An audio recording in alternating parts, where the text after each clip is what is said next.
Cara, quando eu conheci o André pessoalmente, eu não me lembro. É, eu vi o André várias vezes, né, em várias situações diferentes. O que eu lembro, né, de ter ouvido falar de André Matos foi na época do Viper, né, quando eu nem tinha banda ainda, nem sabia tocar, quer dizer, eu tava começando a ouvir o lance de heavy metal e tudo, e pra mim era uma coisa sensacional de ver esses moleque, né, minha idade, enfim, fazendo show. Pra mim era uma coisa impossível, né, de conseguir.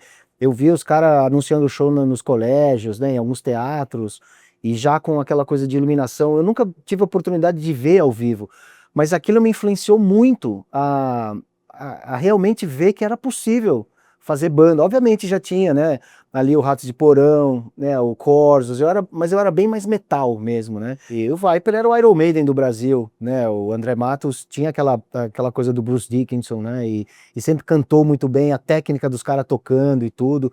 Tanto é que muito cedo o Viper já chamou atenção internacional também, né? Até antes do Sepultura, inclusive, né? E eu sendo de São Paulo, aliás, eu sendo do ABC paulista, né? Santo André, São Bernardo, naquela época São Paulo era longe, né? Tipo, o mundo era um pouquinho mais afastado. É muito difícil, assim, de a gente explicar hoje em dia como é que era um mundo sem internet, sem essa coisa diária de Twitter e WhatsApp, né? Mas a comunidade, na verdade, era muito pequena, então as notícias corriam rápido, assim, né? Então, pô, tinha Woodstock, tinha Stone, que tinha as camisetas, né, com aquele efeito e tudo, que a galera fazia fila para pegar a camiseta. Então essa comunidade se conhecia, então o Viper era uma influência muito forte para mim, né, nesse aspecto, assim. Mais do que musicalmente, tecnicamente, assim, de estilo, né, mas mais de ver que os caras, meu, tinha a capacidade de fazer uma carreira no Brasil naquela época e com qualidade, né, de gravar disco e tudo. O SP Metal também foi muito importante, né, enfim. Mas pessoalmente, assim, encontrar o André, eu não me lembro, assim, especificamente. Eu encontrei o André, obviamente, em shows, né, em backstage, em festas da MTV, principalmente o Rock Go, né, que a gente jogou várias vezes juntos, né. Inclusive o nosso time ganhou do time do André.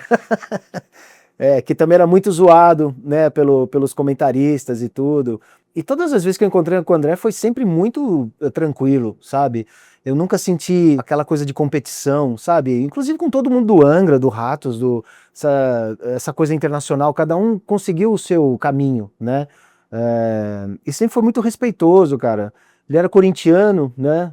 A gente sempre também zoava sobre o futebol, né? Eu falei, caramba, você não...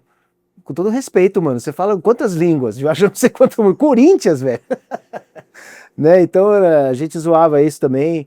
Mas era um cara super inteligente, né, mano? Que falava várias línguas e tinha um conhecimento musical, teórico e também de estrada, né? Já tocou com tanta gente.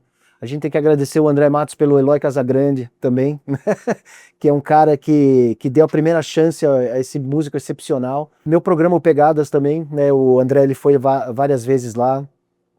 Inclusive, a última vez que eu vi o André foi no Pegadas de Andreas Kisser, e ele acabou chegando quando o programa acabou, porque era ao vivo o meu programa, né, das 7 às 8, e ele chegou lá às 8 da noite, meio assim, né, pô, eu confundi o horário, não sei o quê, mas logo depois a gente ficou trocando uma ideia, né, ali, ficamos ali uma meia hora, inclusive tem até uma foto com a gente lá, a última vez e tudo, e ele tava normal, assim, né, tava tranquilo, trocando uma conversa, ideia, tudo. Ele deu as desculpas dele lá, né, que aconteceu, enfim. E infelizmente não rolou essa entrevista, né? E eu fiquei muito chateado de não ter tido essa oportunidade de ter registrado esse momento, né, através do programa e tudo. A história de um dos maiores nomes do rock brasileiro está esperando por você. André Matos, maestro do rock. Uma jornada pela vida, pela música e pelo legado de um dos maiores maestros do metal. Assista agora. Disponível no Google Play, YouTube Filmes, iTunes, Apple TV, Vivoplay, Claro TV+, e NetNow. E para quem está fora do Brasil, assista pela Thunderflix.com. André Matos, maestro do rock. O legado continua. Deixar uma marca na nossa história. E quem sabe na história do rock pesado, na história da música.